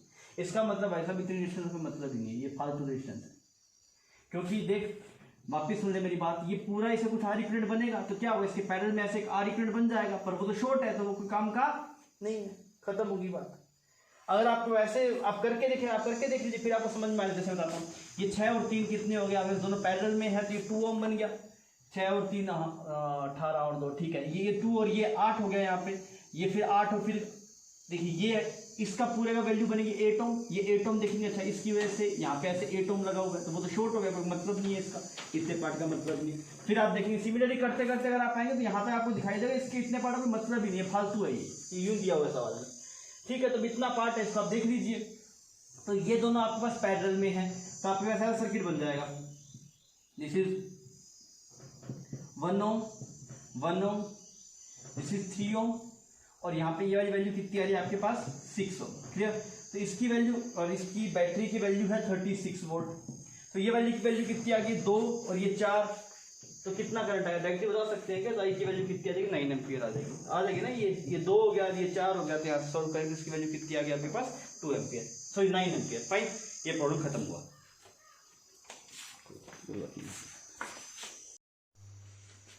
अब हम डिस्कस कर रहे हैं क्वेश्चन नंबर 39 एरर का सवाल आप मान सकते हैं। अभी एरर के बारे में पूछा गया। एरर के सवाल में जो भी एरर का प्रॉब्लम होता है ना, उसमें बेसिक हम क्या करते हैं, हम पहले लोग ले लेते हैं, फिर उसे डिफरेंशिएट करते हैं, तो वहाँ से रिजल्ट आ जाता है। तो हमें अब की बार बोला गया कि वोल्टेज का फंक्शन लिखा हुआ है आरसी सर्किट में, V = V0, मतलब ये डिस्चार्जिंग में है, ये वाला डिस्चार्जिंग में ऐसा पोटेंशियल डिफरेंस आता है ना आपके पास।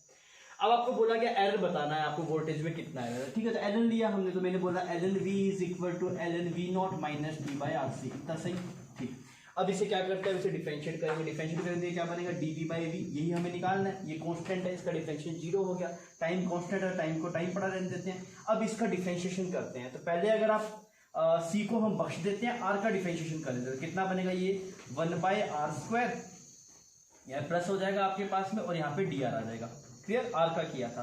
अब C का करते हैं, C का अगर आप करेंगे तो यहाँ पे कितना बनेगा, -t/r को वैसे का वैसे पढ़ा रहने दिया, C का डिफरेंशिएशन कर रहे हैं, तो यहाँ पे क्या बनेगा आपके पास c², और यहाँ पे क्या आ जाएगा बच्चों, dc, और वो डिफरेंशिएशन की वजह से माइनस का यहाँ पे प्लस हो जाएगा, क्लियर। अब हमें dV/V निकालना है। t की वैल्यू पता है, t की वैल्यू कितनी है, 50 माइक्रोसेकंड आपके पास, इसको बाद में पुट कर देंगे ना एक बार। अब यहाँ पे देखो बच्चों, ये बन गया RC, यहाँ पे ही बन गया RC, तो इसको लिखिए t/τ, फाइन, और एक बार यहाँ पे लगा दिया, तो क्या आ गया आपके पास, dr/r, प्लस यहाँ पे भी क्या बन गया आपके पास, t/τ, और यहाँ पे क्या बन गया, dc/c। इस पार्ट में लिखने में अच्छा है ना, क्योंकि dc/c पता है आपके पास कितना है, 5% है, 10% है, तो ये इजी हो गया थोड़ा करना। तो हम इसकी वैल्यू निकाल रहे थे, तो वैल्यू अगर आप निकालेंगे तो ये dV/V हमें निकालना है। t की वैल्यू आपको गिवन है, कितनी है t की वैल्यू आपके पास, 50 माइक्रोसेकंड, 50 माइक्रोसेकंड, फाइन। अच्छा, डिवाइड/τ, ये किलो ओम है, सॉरी ओम नहीं है, यहाँ पे किलो ओम है, ठीक है। अगर ये किलो ओम है तो यहाँ पे RC की वैल्यू पुट करते हैं, तो R की वैल्यू कितनी, 50 किलो ओम, और C की वैल्यू कितनी है आपके पास, 0.01 माइक्रोफैराड, क्लियर।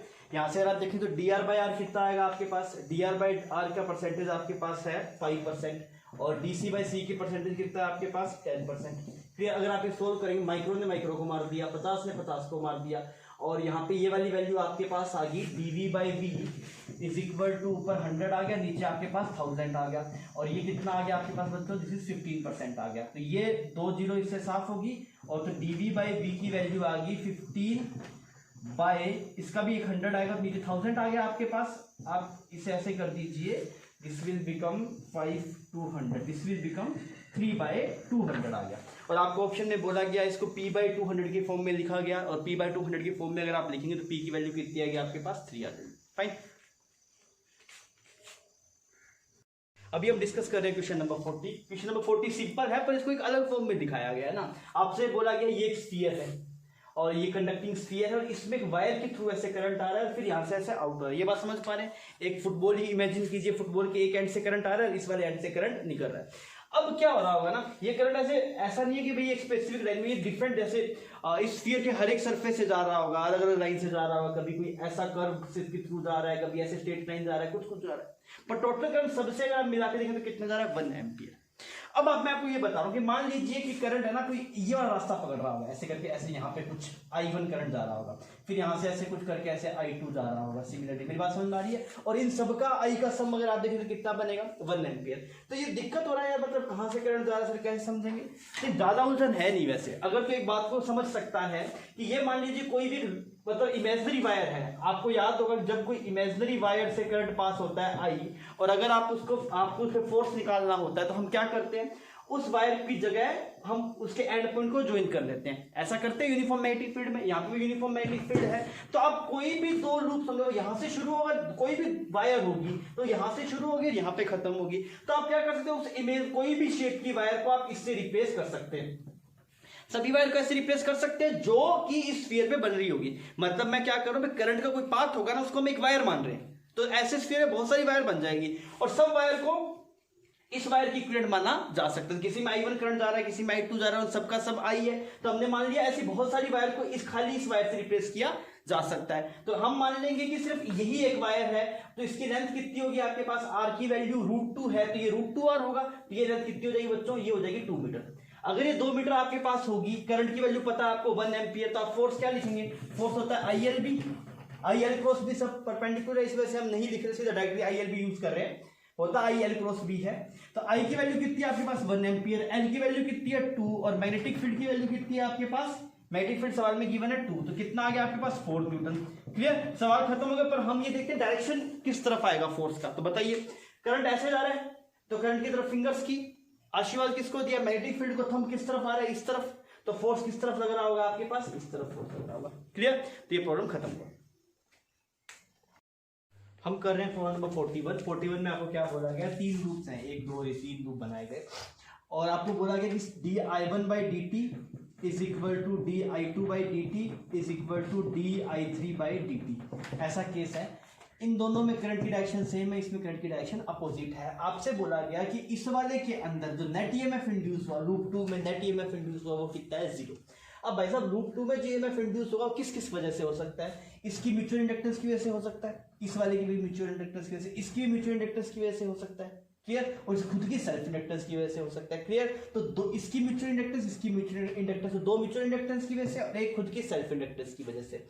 अब देख, इसकी वजह से मैग्नेटिक फील्ड जिस तरफ है, जैसे इसकी वजह से मैग्नेटिक फील्ड कैसा आएगा, इस तरफ आएगा, तो इसकी वजह से भी इसी तरफ आएगा। मतलब यहां पे इन दोनों की वजह से मैग्नेटिक फील्ड इस तरफ आएगा।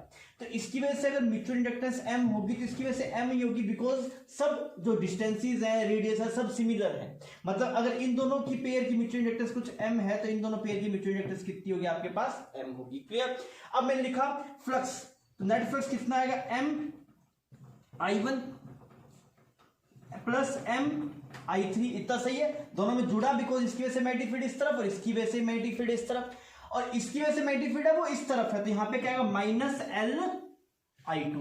क्लियर, अब हमें क्या निकालना है, ईएमएफ। अब ईएमएफ की वैल्यू किसके बराबर होती है, ईएमएफ होता है -d∅/dt। फाइन, अगर आप इसे डिफरेंशिएट करेंगे तो कितना बनेगा, -M di1/dt -M di3/dt plus L di2/dt, और इसकी वैल्यू 0 है। सही, 0 क्यों, सवाल में गिवन है कि भाई इसकी वजह से यहाँ पे जो नेट ईएमएफ है वो क्या है आपके पास, 0। ये सही चीज साफ होगी। फाइन, तो आपके पास क्या आएगा, आपके पास आ गया 2m is equal to L, किसकी वैल्यू पूछी गई, L/m की, तो L/m की वैल्यू बच्चों कितनी आ गई आपके पास। क्या, अभी हम डिस्कस कर रहे हैं क्वेश्चन नंबर 42 एक सिंपल ही सवाल है। इसमें आपको बोला गया कि यहाँ पे ऐसे एक लूप है और इस लूप के परपेंडिकुलर डायरेक्शन मैग्नेटिक फील्ड है, किस तरफ वो नहीं बताया, हमने मान लिया अंदर की तरफ है।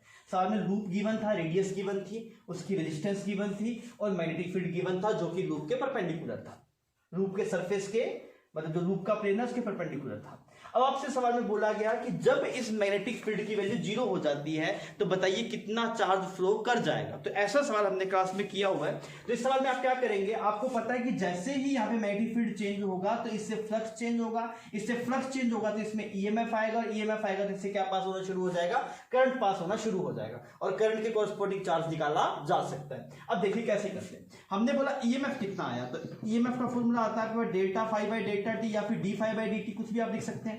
अच्छा, तो ΔΦ चेंज इन फ्लक्स लिखा मैंने, तो मैंने बोला कि चेंज इन फ्लक्स में क्या है, एरिया कितना है, πa², तो सेम का सेम है, और मैग्नेटिक फील्ड का चेंज को डेल्टा बी लिख देता हूं और डिवाइड बाय ΔT कर देता हूं। क्लियर, ये आपके पास यहाँ पे क्या आ गया, ईएमएफ आ गया। ठीक, अब यहां से अगर आप आई निकालेंगे तो आई की वैल्यू कितनी आएगी, EMF divide by resistance. Clear, तो ईएमएफ की वैल्यू कितनी है, πa² delta B divide bye ΔT, और रेजिस्टेंस की वैल्यू कितनी है बच्चों, R। अच्छा, अब आपसे क्या नहीं, करंट पूछा नहीं है, अगर करंट पूछा नहीं इसे वैल्यू निकालता, करंट नहीं पूछा, चार्ज पूछा है, तो चार्ज मुझे पता है I इंटू में ΔT होता है, इसी वजह से मैं ऊपर डेल्टा खेलता हुआ आ रहा था, बिकॉज मुझे पता डिफरेंशिएट करने में दिक्कत है, फिर वापस इंटीग्रेट करूंगा, तो मैंने यहाँ पे डेल्टा ही रखा ताकि ये I इंटू में ΔT आपस में मल्टीप्लाई हो और Q आ जाए। तो बच्चों यहाँ से Q का फॉर्मूला जो आपके पास आ गया वो आ गया πa² delta B divide by R। ठीक, ये कांस्टेंट है, सब कांस्टेंट है। हम अब मुझे निकालना है चेंज इन मैग्नेटिक फील्ड, तो मैं देखा भाई T इज इक्वल टू 0 पे कितना मैग्नेटिक फील्ड था, C, और फाइनली तो बोल रहा है जब 0 बन जाए तो फाइनल कितना होगा, 0। तो चेंज इन मैग्नेटिक फील्ड कितना आया आपके पास, चेंज इन मैग्नेटिक फील्ड आएगा C के बराबर और डिवाइड बाय R। अब आप यहाँ पे इसकी वैल्यू पुट कर दीजिए, सारी वैल्यूज आपको गिवन है, A की वैल्यू पुट करेंगे तो कितना आएगा, 4 पाई आ गया, ये C की वैल्यू कितनी है आपके पास 2, और R की वैल्यू कितनी है बच्चों, पाई, ये कट गया, तो Q की वैल्यू कितनी आएगी, 8 coulomb. Fine, this problem is done. हम डिस्कस कर रहे हैं प्रॉब्लम नंबर 43 में क्या बोला कि कोई गामा रे थी और उस गामा रे से इलेक्ट्रॉन बन गया। तो गामा रे से इलेक्ट्रॉन बनने से क्या मतलब है भाई, एनर्जी किस में कन्वर्ट होगी, मास में कन्वर्ट होगी। तो एनर्जी कितनी होती है आपके पास, एनर्जी है Sc/λ, उसकी एनर्जी दिख रही किसकी, गामा रे की, और वो मास में कन्वर्ट होगी तो एनर्जी किसके बराबर होगी, एम इंटू में सी स्क्वायर के बराबर। तो आपने यहाँ पे एस सी की वैल्यू पुट की, तो एस सी की वैल्यू कितनी है 12420 electron volt angstrom divide by lambda, ये एम की वैल्यू और ये सी स्क्वायर है। यहाँ से अगर आप सोल्व करेंगे तो ये वैल्यू बन जाएगी लैम्डा इज इक्वल टू, एक इलेक्ट्रॉन की वैल्यू पुट करनी पड़ेगी 1.6 इंटू 10⁻⁹, एंगस्ट्रॉम की वैल्यू पुट करनी पड़ेगी 10⁻², ये डिवाइड बाय करेंगे तो कितना है 9.1 इंटू 10⁻31 डिवाइड बाय 9 इंटू 10⁻16। इसको अगर आप सोल्व करेंगे, सोल्व करने पे इसकी वैल्यू आपके पास आएगी 2.42 इंटू 10⁻12 मीटर, ये लैम्डा आ जाएगा। और आपके नियरेस्ट इंटीजर पूछा तो आंसर कितना हो जाएगा 2। अब इसमें से इतनी कैलकुलेशन क्या करें, तो कुछ करने की जरूरत नहीं थी, आप नंबर खेल लेते हैं खाली, ये वाला नंबर, ये नंबर, ये नंबर, क्योंकि बाकी तो आना ही है ना, वो 10⁻⁻⁷ तो अपने आप आ ही जाता। आप नंबर डिवाइड कर लेते हैं, थोड़ा अप्रोक्सीमेशन लगा लेते हैं, तो आपके पास एग्जैक्ट नहीं आता, तो इधर उधर करके आप 2 के पास से वैल्यू पहुंच जाती है। ओके, क्वेश्चन नंबर 44 कर रहे हैं। 44 में आपको बोला गया कि एक सैंपल था कोई सोडियम का, आइसोटोप है सोडियम का कोई, और उसकी एक्टिविटी इनिशियली आपको गिवन है 16,000 डिसइंटीग्रेशन पर मिनट।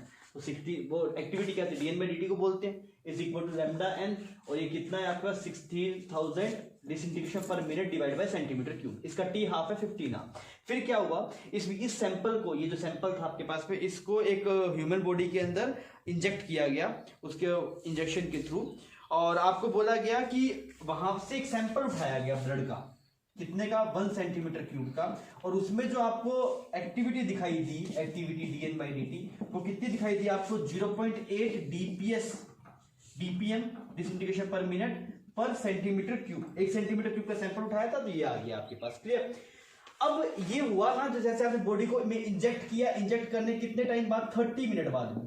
तो अगर 30 मिनट बाद में अगर आप देखेंगे तो आपके हिसाब से देखिए, ये जो आपके पास एक्टिविटी है वो डायरेक्टली प्रोपोर्शनल है नंबर ऑफ न्यूक्लियर प्रेजेंट। उसके हिसाब से अगर आप देखें तो इनिशियली न्यूक्लियर के पास n नोट थे, फिर n नोट बाय 2 होंगे, फिर n नोट बाय 4 होंगे, 2 टी हाफ में ऐसा हो जाएगा, और 2 टी हाफ यूज हुए, बिकॉज एक 15 आवर का, एक 15 आवर का, टोटल कितने हो गए आपके पास 30 मिनट। तो 30 मिनट में नंबर ऑफ न्यूक्लियर इसके जो बचने चाहिए थे आपके पास में, वो 1/4 होने चाहिए थे। तो जो टोटल रेट होनी चाहिए वो आपके पास होनी चाहिए, इसका अगर आप डिवाइड बाय 4 करें 4000, 1/4 हुआ, तो आपके पास this is 4000 disintegration per minute, इतना पूरी बॉडी में होना चाहिए। तो 1 सेंटीमीटर क्यूब में इतना है, अगर 1 सेंटीमीटर क्यूब में इतना है तो टोटल ब्लड चेक करना, तो हम देख लेते हैं अभी 4000 टोटल होना चाहिए, और आपके पास 0.8 है कितने में 1 सेंटीमीटर क्यूब में। ऐसे करें तो पूरा वॉल्यूम आ जाएगा, कितने वॉल्यूम में सारे हैं। अगर आप इसको सोल्व आउट करेंगे तो ये आपके पास पॉइंट हटा देंगे तो ऊपर 10 चला जाएगा, ये 1000 और ये यहाँ पे 2, और इसकी वैल्यू अगर आप देखें दिस इज 5000 सेंटीमीटर क्यूब, मतलब टोटल ब्लड बॉडी में 5000 सेंटीमीटर क्यूब है। अब आपको इसको किस में कन्वर्ट करना है, लीटर में कन्वर्ट करना है, तो आप पहले मीटर क्यूब में कन्वर्ट कर लेते हैं हम। सेंटीमीटर क्यूब को आप डिवाइड कर दीजिए किससे, 10⁻6 से, तो ये मीटर क्यूब आ गया, मल्टीप्लाई बाय 1000 कर दीजिए। अगर आप ये देखेंगे तो सब साफ हो गया, तो कितना आ गया 5 लीटर, मतलब उस बॉडी में टोटल ब्लड कितना है आपके पास 5 लीटर। क्लियर। हम कर रहे हैं प्रॉब्लम नंबर 45। प्रॉब्लम नंबर 45 में बोला गया एक चार्ज पार्टिकल को ऐसे वाई डायरेक्शन में फेंका गया वेलोसिटी v से, इसका चार्ज कुछ q नॉट है, मास कुछ m नॉट है, और इस तरफ एक्स एक्सिस की तरफ एक इलेक्ट्रिक फील्ड है। आपसे बोला है कितने टाइम बाद में इसकी डी ब्रोगली वेवलेंथ हाफ हो जाएगी। डी ब्रोगली वेवलेंथ किसके बराबर होता है, lambda is equal to h/mv। अगर आपको डी ब्रोगली वेवलेंथ को हाफ करना है तो वेलोसिटी को क्या करना है, आपको डबल करना है। क्लियर। अगर जब वेलोसिटी डबल होगा तो ये वाली वेलोसिटी को इलेक्ट्रिक फील्ड बदल नहीं सकता, कहीं कोई मैग्नेटिक फील्ड नहीं है, सिर्फ इलेक्ट्रिक फील्ड है। तो इस वाली वेलोसिटी को ये इलेक्ट्रिक फील्ड बदल सकता नहीं है। आपको नेट वेलोसिटी कितना बनाना है, वी नेट बनाना है, फाइनली 2v। तो 2v बनाना है तो आप बोलेंगे ये कंपोनेंट तो हमेशा v रहेगा, तो यार कंपोनेंट कितना बन जाए बच्चों, ये बन जाए √3v। ठीक है, अगर ये √3v आपके पास से बन जाएगा, नेट 2v हो जाएगा।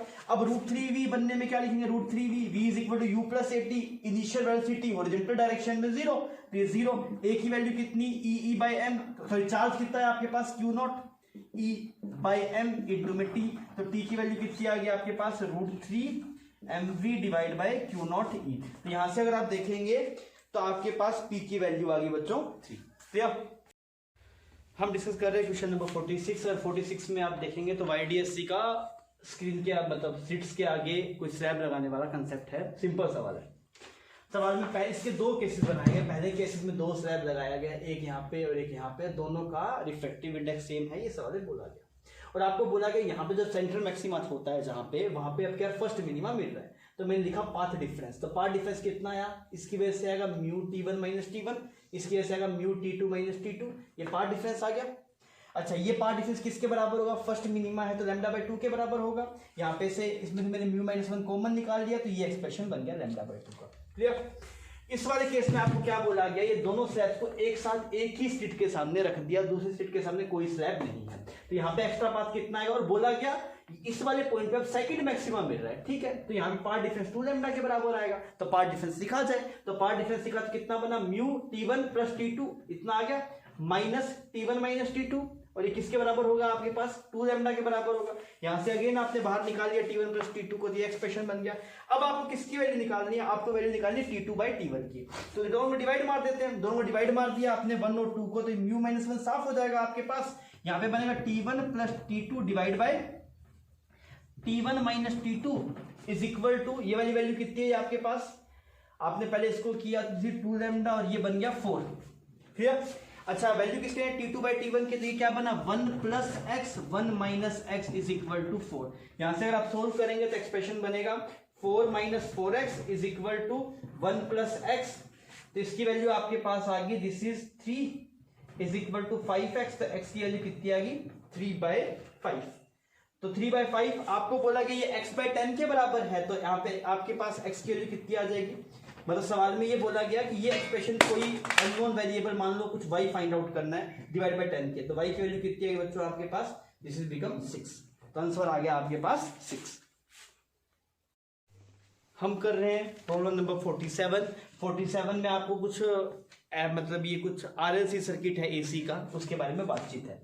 आपको सबसे पहले बोला गया सर्किट की जो फ्रीक्वेंसी है ना वो हाफ है किसकी, रेजोनेंस फ्रीक्वेंसी की। तो रेजोनेंस फ्रीक्वेंसी कितना होता है, रेजोनेंस एंगुलर फ्रीक्वेंसी होता है 1/√1/LC, तो इसका हाफ कर दिया तो ये आ गया। चाहे ये एंगुलर फ्रीक्वेंसी दे चाहे नॉर्मल वाली फ्रीक्वेंसी दे, दोनों से सेम रिजल्ट आएगा, हाफ करने से ओमेगा का वेरिएशन यही आएगा। यहाँ पे cos फाई दे दिया। अब आपसे क्या पूछा गया है, XC/R की वैल्यू निकालने को बोला गया, ठीक है, हम निकालते हैं। cos फाई की वैल्यू पुट करते हैं। cos फाई क्या होता है, R/Z होता है, R Z की वैल्यू कितनी होगी बच्चों, this is R² plus XL minus XC का होल स्क्वायर, इसकी वैल्यू कितनी है 4/5। फाइन, दोनों तरफ स्क्वायर उठा देते हैं, तो यहाँ पे कितना बनेगा आपके पास, ये बनेगा 25R² 4R² plus 4XL minus XC का होल स्क्वायर।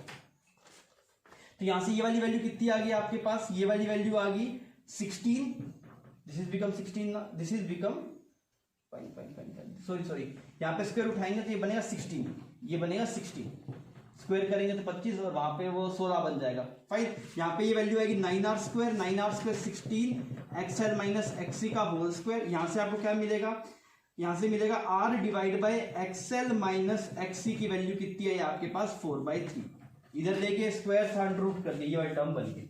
अब भाई साहब हमें किसमें, हमें XL नहीं चाहिए, हमें सिर्फ XC चाहिए, तो मैं क्या बोलूंगा, XL किसके बराबर है, XL की वैल्यू होती है आपके पास ओमेगा L और XC की वैल्यू कितनी होती है 1/ωc। फाइन, यहाँ पे आप इसकी ओमेगा की वैल्यू पुट कीजिए तो ओमेगा की वैल्यू कितनी बनेगी आपके पास, ये 1/2√LC बाय L, तो ये L/C बन जाएगा। फाइन, ये तो बन गया XL। अगर आप यहाँ पे XC निकालेंगे तो ओमेगा की वैल्यू पुट कीजिए तो ये बनेगा 2/√LC बाय C, तो ये टर्म कितनी बनेगी, XC is equal to 2/L/C। अब देख, ये XL है और ये XC है, तो अगर तो समझ में आएगा कि जो XC है ना, XC वो कितना टाइम है, 4 टाइम है किसका, XL का। क्लियर। तो अब हमें क्या नहीं चाहिए था, यहाँ पे हमें XL अच्छा लग रहा नहीं है, तो हम XL को रिप्लेस करते हैं। अगर आप XL को रिप्लेस करेंगे तो R डिवाइड बाय, अगर आपने XL को रिप्लेस कर दिया तो ये वाली टर्म आपके पास बन जाएगी 3XC/4, क्योंकि XL की वैल्यू कितनी है XC/4, तो 3XC/4, ये वाली टर्म पॉजिटिव आनी चाहिए ना, तो एक्चुअली XC माइनस XL होगा तब जाके सही रिजल्ट आएगा। तो यहाँ पे XL माइनस XC लिखा, इसका उल्टा कर लिया। फाइन, ये वाली वैल्यू कितनी है कि बच्चों 4/3, ये साफ हो गया यहाँ पे, तो R/XC की वैल्यू कितनी आ गई 1, तो आपके पास आंसर आ गया इसका 1। हम इस पेपर के लास्ट सवाल पे हैं, दैट इज 48, और इस सवाल में अगर आप देखेंगे 3 प्रिज्म रखे गए हैं, तीनों आइसोसेलेस प्रिज्म है, मतलब इसका ये एंगल 90, ये एंगल 90, ये एंगल 90। आपसे बोला कि यहाँ पे ग्रेजिंग इमरजेंट मतलब ग्रेजिंग इंसिडेंस हो रहा है, तो तो अगर ग्रेजिंग इंसिडेंस हुआ तो ये वाला एंगल निकाल सकते हैं, इसको बोलते हैं R1। इसकी वैल्यू निकालते हैं, कैसे निकालेंगे, स्नेल सोर्स निकाल सकते हैं, डायरेक्टली भी चेक कर सकते हैं। अगर ये 90 पे तो थीटा सी होगा, तो ये वाला एंगल 45 डिग्री होना चाहिए। अगर आप चाहें तो मैथमेटिकली भी निकाल सकते हैं, मतलब डायरेक्टली कर सकते हैं ना यार, 90 डिग्री ज़्यादा तो ग्रेजिंग इमरजेंस हो रहा है या फिर ग्रेजिंग इंसिडेंस हो रहा है, तो ये वाला एंगल क्रिटिकल एंगल के बराबर होगा, साइन थीटा UR/MUD। तो ये एंगल कितना आएगा बच्चों, 45। ये 45 ये 90 है, तो ये भी कितना हो जाएगा 45, because R1 + R2 is equal to A। अच्छा, अगर ये 45, अब हमें ये वाला एंगल निकालना है। अब ये एंगल कैसे निकाले, स्नेल लॉ लगाते हैं, √2 sin 45 इज इक्वल टू, इस वाले एंगल का नाम कुछ R1 मान देते हैं हम यहाँ पे, तो कितना आएगा R, और या फिर थीटा मान लो इसको, थीटा अच्छा लगता है, थीटा मान लिया इसको। तो थीटा हो गया आपके पास में, दिस इज √x इंटू में साइन थीटा, ये इक्वेशन बन गई, डन। अच्छा, अगर ये थीटा बच्चों, तो ये वाला एंगल कितना, ये 90 माइनस थीटा। ऐसा क्यों, बिकॉज ये वाला एंगल 90 डिग्री है, इन दोनों का सम 90 डिग्री के बराबर होना चाहिए। अगर आप देखेंगे ये वाला एंगल 90, तो ये वाला वापस 40, ये वाला एंगल निकालते हैं इसके हिसाब से, तो इसके हिसाब से वापस स्नेल लॉ लगाते हैं यहाँ पे। तो यहाँ पे अगर आप देखेंगे इस वाले एंगल को अगर आप निकालने जाएंगे तो आप लिखेंगे साइन 91 हो गया इज इक्वल टू √3 इंटू में साइन R। तो ये वाला जो एंगल R है, तो साइन R की वैल्यू कितनी आ गई आपके पास, 1/√3। क्लियर, यहां से ये R आ गया, तो इसको एंगल बोलते हैं 90 माइनस R होगा। ये यहाँ पे स्नेल लॉ लगाते हैं इस पे और इसमें, तो आप लिखेंगे √3 साइन 90 माइनस R यहाँ पे, फिर यहाँ का लिखिए आप क्या लिखेंगे, √x और साइन 90 माइनस थीटा, तो क्या बन रहा है, कोस थीटा। तो आपके पास क्या आया, √3 cos R is equal to √3 cos theta, fine. अच्छा, अब आप इन दोनों, ये इक्वेशन 1 होगी, ये इक्वेशन 2, दोनों को डिवाइड मार लेते हैं। अगर आप दोनों को डिवाइड मारेंगे तो ये वैल्यू बनेगी √2/√3, ये साइन 45, इसकी वैल्यू कितनी, 1/√2। कोस R की वैल्यू पुट करते हैं, कोस R की वैल्यू कितनी है, साइन ऐसा है तो ये √2, तो कोस R की वैल्यू कितनी होगी बच्चों, ये होगी आपके पास √2/√3। क्लियर, हमने इसको डिवाइड किया, √2/√3, साइन 45 की वैल्यू पुट की, 1/√2 कोस R की वैल्यू पुट की, तो कोस R की वैल्यू है √2/√3। इतना हो गया बच्चों, ये किसके, फिर इनको दोनों को डिवाइड करते हैं, तो यहाँ पे क्या बनेगा, ये बनेगा √x डिवाइड बाय √3, और ये वाला एंगल हो गया आपके पास tan थीटा। चेक कर दी थी, यहाँ पे √x था तो यहाँ पे √x आना चाहिए था। अब आप इन दोनों डिवाइड करेंगे तो यहाँ पे √x, यहाँ पे √x, ये साफ हो गया आपके पास। तो यहाँ पे थीटा की वैल्यू, tan थीटा की वैल्यू आ गई आपके पास, tan theta is equal to 1/√2। अब सवाल में पूछा क्या है, सवाल में सिर्फ इफेक्टिव इंडेक्स की वैल्यू पूछी है, तो आप यहाँ से निकाल दीजिए। कैसे निकालेंगे, इसमें पुट कर दीजिए आप, तो इसमें पुट करेंगे तो आप बोलेंगे √2 sine 45 1/√2 is equal to √x की वैल्यू निकालनी है, tan थीटा की वैल्यू आपके पास है 1/√2, ये वैल्यू √3 होगी, साइन थीटा की वैल्यू कितनी है बच्चों, 1/√3। ये साफ हो गया, तो x की वैल्यू आपके पास आ गई 3। क्लियर, तो इसी हिसाब से अगर आप देखेंगे तो आपका FST का पेपर 2 कंप्लीट होता है। अगर आप इसको ओवरऑल रेट करेंगे तो पेपर लेंथी था अभी 24 प्रॉब्लम से, पर पेपर के सवाल सिंपल थे, तो आपको एक शिकारी की तरह रहना था, आपको इजी सवाल फटाफट पिक करने थे, सोल्व करने थे। ठीक, ओके, थैंक यू।